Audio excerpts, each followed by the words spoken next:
충청북도 충주에 김건희 씨 고모가 5년간 소유했던 공장이 있습니다.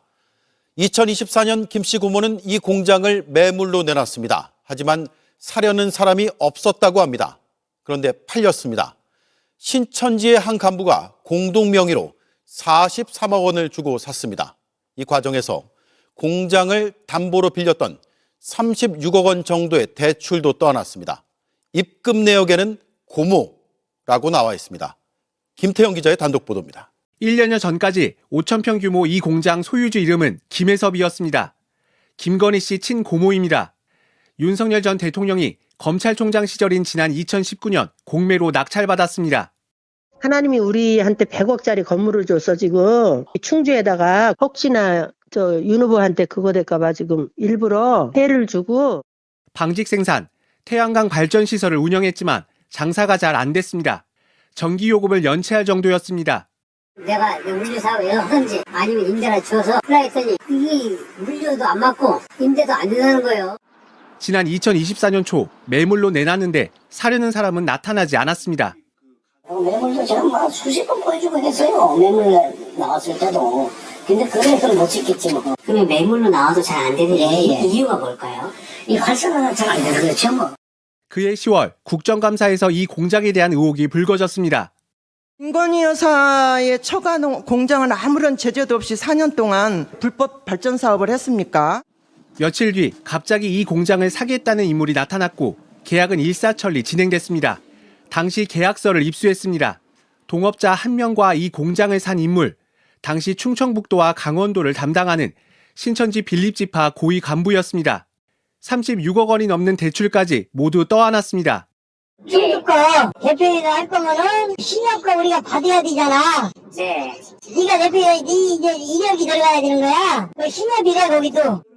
이 거래로 김건희 씨 고모는 5년 만에 약 21억 원 차익을 거뒀습니다. 김 씨 측은 인수자가 신천지 관련 인물인지 몰랐다고 했습니다. 뭐 거기에 또 돈 된 사람들이 뭐 신천지를 했는지 그건 모르겠어요. 그러나 신천지 간부 역시 김건희 고모 공장인 줄은 몰랐다고 주장했습니다. 하지만 당시 입금 내역엔 고모라고 표기되어 있습니다. 고모인 줄 몰랐는데 고모라고 쓴 이 상황은 아무도 해명하지 않습니다. JTBC 김태형입니다. 네, 이 사안을 취재한 김태형 기자가 스튜디오에 나와 있습니다. 김건희 씨의 고모 김혜섭 목사죠. 어떤 인물입니까? 네, 김혜섭 목사는 윤석열 전 대통령 탄핵 국면에도 언론에 오르내렸던 인물입니다. 지난 정권 극우 성향 유튜버들에게 이른바 큰손으로 불렸습니다. 윤 전 대통령이 대선 후보이던 시절부터 유튜버들을 관리해왔던 걸로 알려졌습니다. 윤 후보의 일정, 김건희 씨 가족 사진과 같은 정보를 미리 유튜버들에게 전달하고 수고비를 주기도 했습니다. 한 유튜버의 증언 들어보겠습니다. 네. 연락이 조금 집중적으로 왔을 때가 선거 때 도와줘서 고맙다. 그럼 열심히 좀 해달라. 선거 운동할 때 뭐 이렇게 자기 집으로 오라고 그래요. 떡을 해놨다고 돈으로 한 20만 원? 뭐 한 2번 정도 받았는 것 같아요. 자, 그러니까 단순하게 김건희 씨의 친척이라고만 볼 수 없는 것이고 정치적인 역할까지 한 인물이라고 봐야 되겠네요. 그렇습니다. 김 목사는 윤석열 검찰총장 시절부터 대통령이 될 것이라고 주장하기도 했는데요. 한번 들어보겠습니다. 네. 근데 어느 날 기도를 하는데 하나님께서 윤 총장을 앞으로 귀하게 쓴다 그러더라고요. 추미애 당시 법무부 장관과 대립각을 세울 때는 대검찰청 앞에 화한 퍼포먼스를 주도했다고 스스로 밝히기도 했습니다. 그랬군요. 그런 김혜섭 목사의 공장을 신천지가 매입했다. 이거 다시 한번 확인해 보죠. 우연일 가능성은 없는 겁니까? 네, 공장을 산 신천지 간부는 주인이 어떤 사람인지 몰랐다고 주장하고 있습니다. 하지만 앞서 보셨듯이 당시 입금 통장 내역엔 고모라는 손글씨와 함께 충주공장 계약금이라고 적혀 있습니다.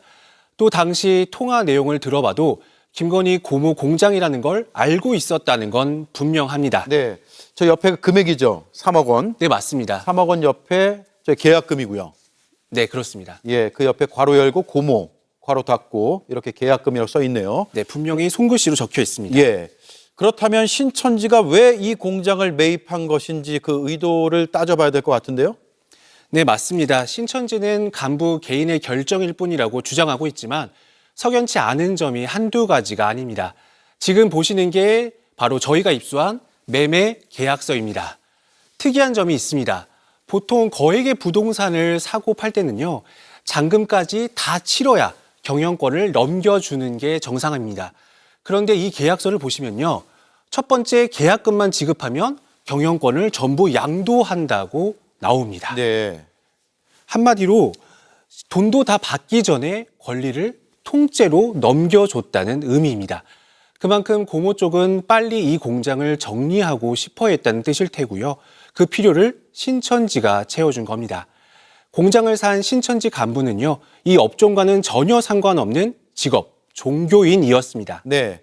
검경 합동수사본부도 이 사안을 들여다보고 있다면서요? 네, 합수본도 이런 수상한 정황을 확인했습니다. 당시 거래 당사자가 썼던 PC 포렌식 작업을 진행하고 있고요. 조사 범위를 점차 확대해 가고 있습니다. 네. 계속해서 후속 취재가 필요해 보이네요. 수고했습니다. 김태형 기자였습니다.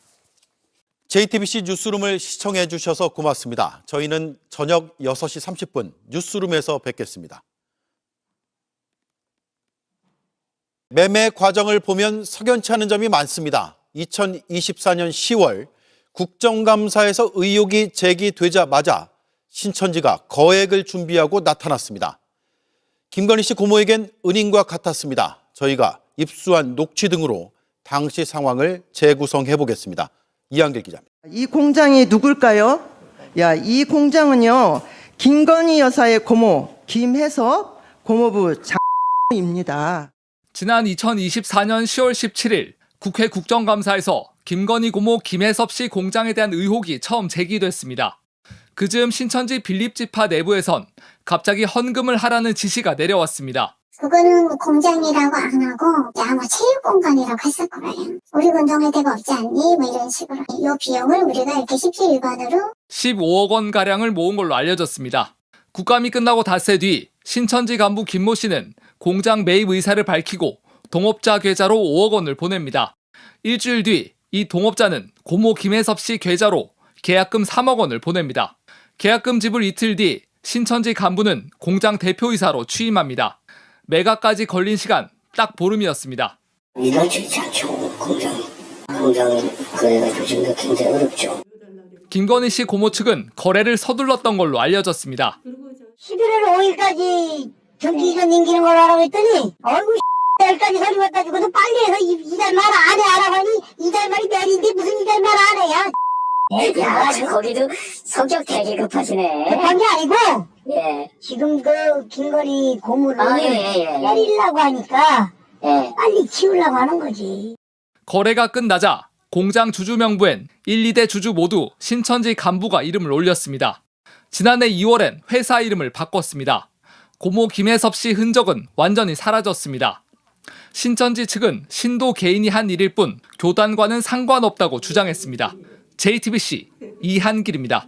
2차 종합특검 출범했는데 이거 반드시 꼭 성공해야 되거든요. 그럼요, 중요하죠. 근데 지금 이게 관심도에서 좀 많이 밀려나 있어요. 네. 그런데 얼마 전에 그 임태훈 소장님이 매불쇼 나와서 2차 종합특검 지금 잘 되고 있다. 잘 되고 있다 그러죠. 응원 좀 해줘라. 네. 이런 이야기를 하고 떠났는데 네. 잘 되긴 뭐가 잘 되냐. 내가 취재해 보니까 지금 여기에 그야말로 자포자기 상태다. 그래요? 이거 심각하다. 이거 호루라기 불어야 된다. 안 되는데 그럼? 라고 외치고 있는 한 기자가 우리나라에 예. 살고 있었으니 바로 일요시사의 오혁진 기자입니다. 박수로 모십니다. 반갑습니다.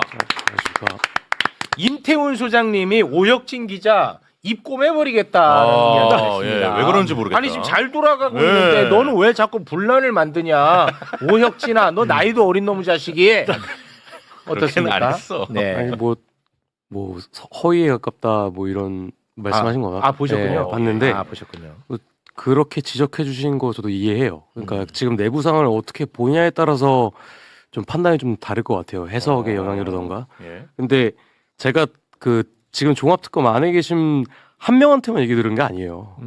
네, 3명 이상입니다. 아, 그래요? 뭐 경찰도 있고 군 뭐 공무원분들도 계시고. 근데 자포자기 상태다 이거죠. 지금 그러니까 저번 주에 임태훈 소장님께서 말씀하신 것처럼 수사 의지는 굉장히 높아요. 근데 왜 자포자기 상태냐면 예. 이게 타 특검팀하고 트러블이 있었던 건 팩트거든요. 자료 인계 과정이라던가 어쨌든 1차 특검팀이랑 네네네. 그러니까 김건희 특검팀도 마찬가지고 내란 특검팀도 마찬가지고 어쨌든 지금 김건희에 대한 수사는 되게 발빠르게 진행이 되고 있는 것 같아요.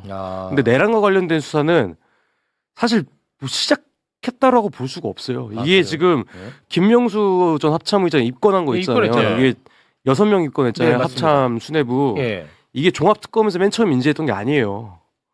이게 박정원 그 조사본부장께서 군사경찰들 10여 명 파견하면서 원래 국수본에서도 알고 있었고 그 민주당 국방이라던가 정보위에서도 알고 있었던 내용이고 합참으로부터 그 뭐 단평명령 문건 네. 그걸 이제 확인을 하는 과정에서 이 혐의를 적용할 수 있을 것 같다라고 판단해서 이제 브리핑을 한 거예요.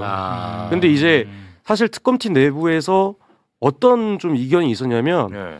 이거를 입건을 하는 거를 브리핑하는 게 맞아? 라는 의견이 있어요. 왜냐면 우리가 네 입건했어라고 브리핑을 해버리는 거는 피의자한테 우리가 너 앞으로 수사할 거야. 그러니까 너 증거 인멸해. 라고 하는 거거든요. 제가 그래서 입건 브리핑 한 다음에 저 김명수 전 합참의장한테 전화해봤어요. 지금 없는 번호 뜹니다. 개인 번호. 휴대전화 바꾼다 보네. 네. 핸드폰을 바꿨는지 번호만 바꿨는지는 모르겠는데 이미 지금 그렇게 움직이고 있어요. 그리고 지금 그 제가 가장 많이 좀 지적을 하고 싶었던 게 뭐냐면 정보사 문제인데 지금 정보사나 무인기라던가 뭐 잠수함 침투 이런 걸 준비했다라는 그 수사 담당하는 사람들은 정해졌어요. 근데 팀이 정해지지 않았다라는 게 무슨 의미냐면 이게 내란 특검 팀에서 노사원 수첩을 수사를 담당했던 경찰팀이고 그다음에 정보사 수사를 담당했던 거는 군조직이거든요. 근데 이제 어쨌든 박정훈 조사본부장께서 그 군사경찰들 10여 명을 파견을 해가지고 지금이라도 조금이라도 좀 수사를 좀 해야 된다라는 거기에 좀 독려해 주시고 좀 지원을 확실하게 많이 해주신 건 맞아요. 근데 군 검사들이 왔다가 일주일도 안 돼서 다시 복귀했다니까요. 이 사람들이 정보사에 대해서 공부를 다 끝냈던 사람들인데 물론 내란 특검팀에서 공소 유지를 담당했던 검사였기 때문에 다시 복귀할 수밖에 없었다라는 측면은 이해가 갑니다. 근데 그런 사람들이 없어버리면 이거 종합특검팀에서 그 정보사 공부 다시 해야 돼요. 그러면 시간이 무한정 네. 걸려. 그러니까 지금 내란 특검팀에서도 정보사 그 프로세스를 이해하는데 공부하는데 3달 걸렸다고 했잖아요. 그랬죠. 그럼 종합특검팀에서 이미 또 다시 3달을 허비해버리면 못해. 수사 못해요. 맞습니다. 내란 특검팀에서 이미 공부 다 끝내고 뭐 공작 비문이 어떻게 작성되고 그 문건의 위치가 어디에 있고까지 다 파악해놨거든요. 공부 다 끝내가지고. 근데 지금 한 달 지났어요. 지금 언론에서도 대놓고 인력 수급이 좀 너무 더디다. 수사 속도가 굉장히 느린 거 아니냐라고 지적을 하고 있는데 네. 김건희에 대한 수사는 잘 되고 있는 거 맞아요. 내란에 대한 수사는 글쎄요. 저는 발빠르게 진행되고 있다. 잘 그럼 모르겠어요. 핵심 문제는 뭐라고 지금 보고 계십니까? 일단은 핵심 문제. 그걸 알아야 돼. 핵심. 내란 특검팀과 종합 특검팀의 수사 방향이 좀 다른 것 같아요. 네. 그러니까 지금 합참의장 관련해 가지고도 어쨌든 증거 부족 때문에 우리 그 무혐의 처분했고 수사 대상에서 제외했는데 그럼 과연 종합 특검팀에서 어쨌든 수사에는 착수하겠다라고 브리핑을 했는데 지금 그 관련된 자료가 충분히 있냐? 잘 모르겠어요. 관련된 자료가 충분치도 않고 그 자료를 토대로 수사할 수 있는 인력도 부족한 상황인데 지금 입건했다라고 브리핑을 했던 건 너무 섣부른 거 아닌가. 내부에서 그런 우려가 지배적이에요. 제가 한 가지 팩트를 말씀드릴게요. 종합특검팀이 꾸려졌으면 모든 언론에서 달라붙어가지고 그 주변에 있는 오피스텔 단기 계약이라도 임대를 해서 굉장히 따라붙고 얘네들이 수사를 잘하고 있는지를 체크를 해야 되잖아요. 없어요. 그리고 종합특검팀 옆에 담배 피는 데가 있습니다. 뭐 수사관분들 담배 피실 거 아니에요. 그러면 기자들은 글로 가가지고 수사 열심히 잘하고 계세요. 이런 거라도 물어봐야 돼요. 없다니까요. 제가 일주일에 한두 번씩 가거든요. 네. 기자들이 종합특검팀 앞에 네네. 한두 명밖에 없어요. 지금 그리고 종합특검팀 사무실 내부가 어느 정도로 열악하냐면 네.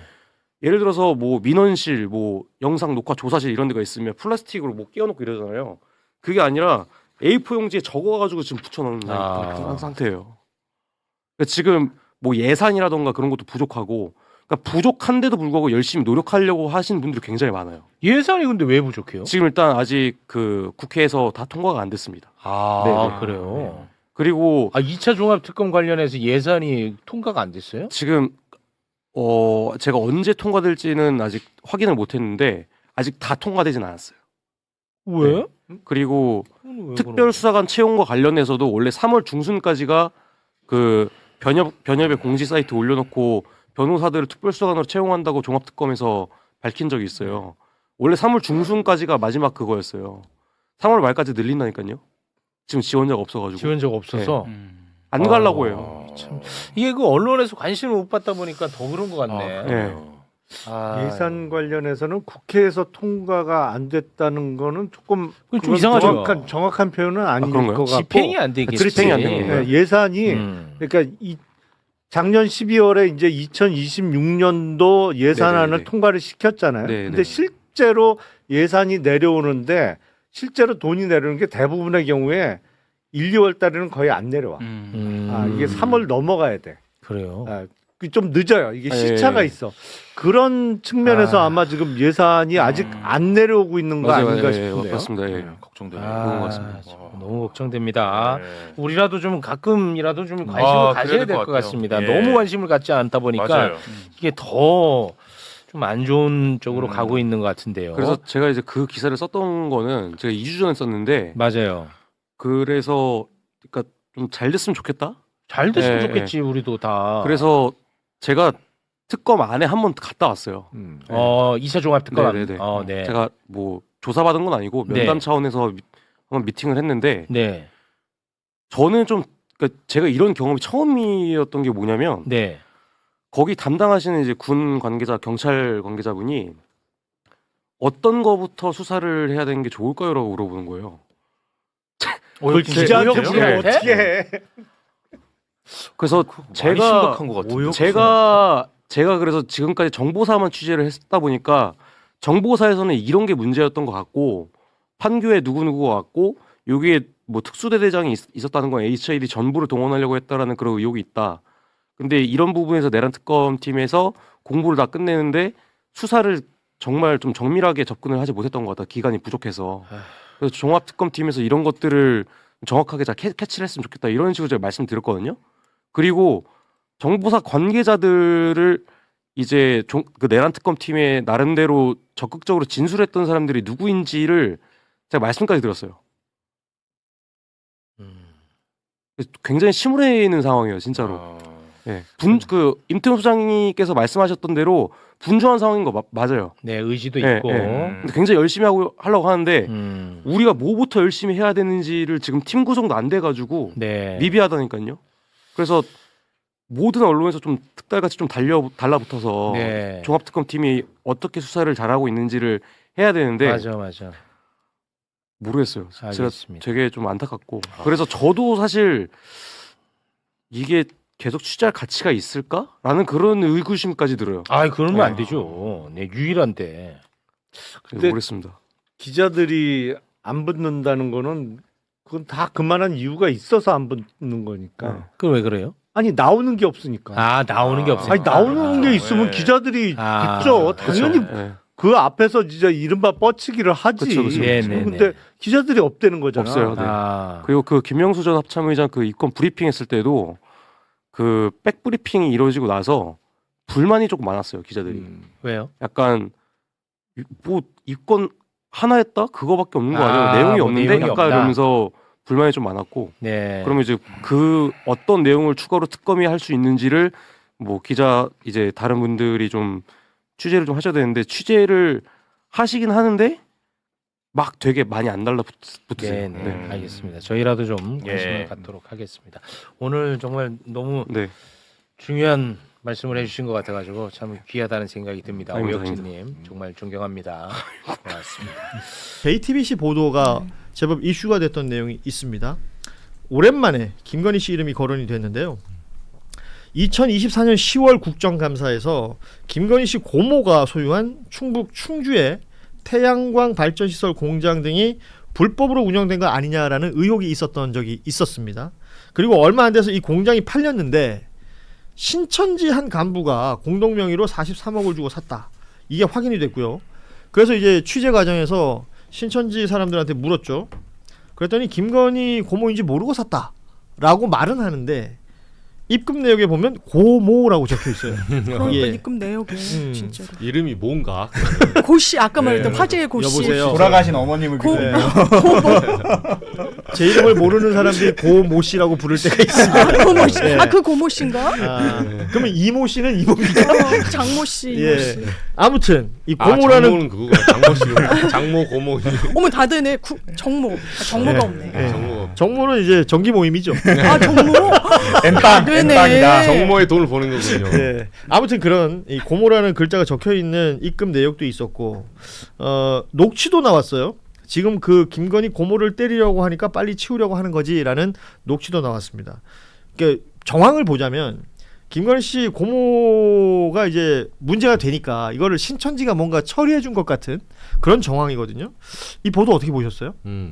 이 원래 김건희 씨 고모 이분이 보수 유튜버들하고 밀착 관계가 그 얘기 많이 유명하죠. 예. 네, 목사님으로 활동하면서 예전에 그 왜 조화 화환 보내는 것도 이분이 뭐 뒤에 있다라는 얘기들도 있었고요. 예. 맞아요. 그래서 사실 그 윤석열 윤호개인 어떤 집회나 이 직전까지 보면 그게 슈퍼챗 싸줄 때까지만 딱 그 운동을 해요. 예. 그리고 정확하게 탄핵당한 딱 탄핵 되고 나서 4월 4일 이후에 보시면 싹 사라집니다. 맞아요. 왜냐면 자금줄이 사라졌거든요. 아 돈줄이 사라졌어요. 이거는 제가 증언해드릴 수 있는 게 서울구치소를 제가 가끔 가잖아요. 가면 딱 두 분 계세요. 그 차가 올라가는 입구에 한 분, 그리고 차단기 앞에 한 분.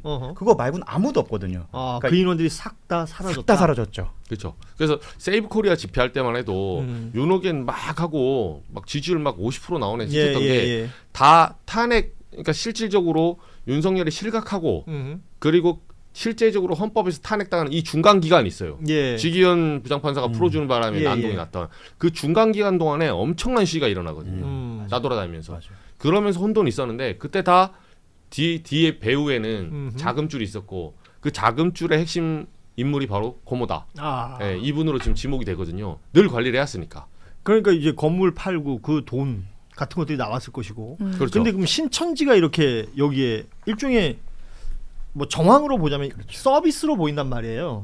그 큰 돈을 써가지고 뭐 예전부터 이 이야기들은 있었던 걸로 알려져 있습니다. 그러니까 윤석열 그러니까 검찰총장 시절부터 뭐 말하자면 코로나 그 압수수색 영장을 막 반려시키고 이랬던 일종의 은혜를 갚는다. 그렇죠. 라고 하면서 신천지 쪽에서 윤석열 후보를 민다. 이건 뭐 이만희 씨 뭐 목소리도 남아 있는 것이고. 육성으로까지 나왔죠. 예. 이게 그럼 다 연결이 되는 것인가? 그 고모님이 여기서는 이제 본인 직업을 그 뭐 자칭 타칭 목사라고 하잖아요. 네. 근데 목사이기 때문에 신천지하고 굉장히 접근하기 좋아요. 오히려 상대적으로 그러니까 모든 목사들이 이단이 아니라고 단정하시면 안 돼요. 그렇죠, 그렇죠. 네, 그러니까 목사는 다 그렇죠. 뭐 장로이고 모순이고 이렇게 좀 복잡할 수 있는데 목사를 가장한 사람들도 있거든요. 실제 뭐 종파나 뭐 이런 걸 따지는 것까지는 아니더라도 그렇죠. 목사라고 하는데 실제 목사이냐? 이것을 좀 확인해 볼 필요가 있다. 그리고 실제로 저희도 취재해 보면 개척교회 목사나 이렇게 힘든 분들에게 그 유혹의 손길이 먼저 옵니다. 그러니까 이 정당도 똑같아요. 신천지 입장 사람도 안 모이고 어쨌든 목회 활동을 하고 싶은데 자기는 자신의 능력에 비해서 너무 험한 황무지를 지금 갈아엎고 있는 와중에 누가 쓰고 와서 신도 100명 넣어드릴까요? 이렇게 해서 한번 어차피 겉으로는 똑같잖아요. 그렇죠. 겉으로는 매주 뭐 예를 들면 설교하고 사람들 같이 지내고 뭐 포교하고 똑같기 때문에 이거 뭐 우리 동네에 있는데 한 명씩 늘려가면 너무 오래 걸리니까 한번 같이 하실래 해서 그렇게 처음부터 작업을 쳐서 들어오게 돼요. 그렇게 되면 뭐 유혹이 확실히 되겠군요. 그렇죠. 왜냐하면 그럼 처음에 개척교회에서 힘든 목사들은 그 신앙을 지키기 힘든 현실에 한 번씩 좌절할 수도 있다는 거를 저희가 이제 교계 뉴스 취재한 사람들 들어보면 그 얘기를 하더라고요. 실제 취재하다 보면 그래서 그걸 이겨내는 게 생각보다 쉽지 않습니다. 당연히 어렵지. 네, 심지어 당원들에게도 윤석열 경선 이길 때 접근하잖아요. 그러니까 이건 현실적 유혹이니까. 네, 홍준표에서 질 거야? 그럼 여기서 엎어져 주실 거야? 내가 지금 1000명 넣어줄게. 우리가 지금 뭐 바로 들어갈 수 있어. 그리고 우리는 예를 들어서 당비를 뭐 간단하게 내고 바로 투표권이 생기는 그 시기가 있었잖아요. 그렇죠. 우리는 100% 투표하는 사람들이야. 그렇죠. 뭐 이건 굉장한 유혹이 될 수 있죠. 그 약간 시범 케이스처럼 한번 보여줘요. 그래서 실제로 한번 이거 그 시음회처럼 한번 마셔보실래요? 하고 우리 힘 한번 보실래요? 그 다음에 ARS 돌릴 때 한번 보여줘요. 그렇게 실력 행사가 되는지. 네, 여기도 바보가 아니기 때문에 한번 보여주면 윤석열 후보도 눈 돌아갔을 거예요. 그래서 그런데도 안 돼갖고 명태균한테 홍 올려 뭐 이렇게 뭐 그런 것들까지, 그러니까 모든 수단이 다 사용되었다. 아, 정말라고 본다면 이건 사실 선거라는 게 민주주의의 꽃이라고 얘기하는 건데 그걸 완전히 오염시키는 작업들이 벌어진 것일 수도 있는 거잖아요.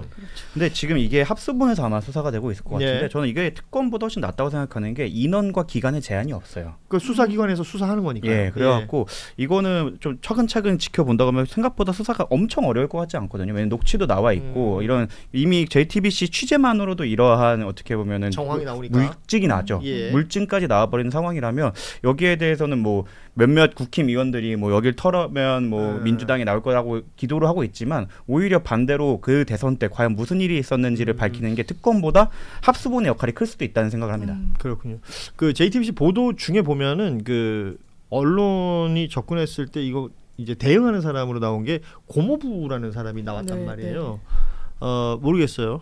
이제 수사기관의 수사하고 이게 말씀하신 것처럼 증거가 될 수 있는 내용이기 때문에 입금 내역에 고모라고 적힌 걸 다르게 어떻게 설명할지 모르겠으나 이런 부분들은 수사로 반드시 밝혀져야 될 부분이다. 국정감사에서 문제가 제기되자마자 신천지라는 종교단체가 43억 원을 내고 김건희 여사 고모 소유의 팔기 어려웠던 공장을 사들였습니다. 그런데 이 거래가 상당히 이상합니다. 보통 부동산 거래는 최종 대금을 다 치른 뒤에 소유권이나 운영권을 넘기는 게 상식인데 이 경우엔 잔금도 받기 전에 먼저 경영권을 넘겨줬기 때문입니다. 더 의심스러운 점은 거래에 관여한 신천지 간부가 김건희 여사의 고모인 줄 몰랐다 해명했지만 실제 입금 기록에는 고모라는 단어가 그대로 적혀 있었습니다. 또한 수사가 시작되자 관련 흔적을 급하게 지우려 한 정황도 발견됐고 이는 검찰의 디지털 포렌식 수사를 통해 확인됐습니다. 정리하면 국가 권력과 가까운 인물이 어려운 처지에 놓이자 종교단체가 나서서 이를 해결해준 모양새로 종교 세력이 권력층과 비공개적으로 유착한 것 아니냐는 의혹이 제기되고 있는 상황입니다. 이 영상이 도움이 됐다면 좋아요와 댓글로 더 많은 분들과 함께 나눠주세요.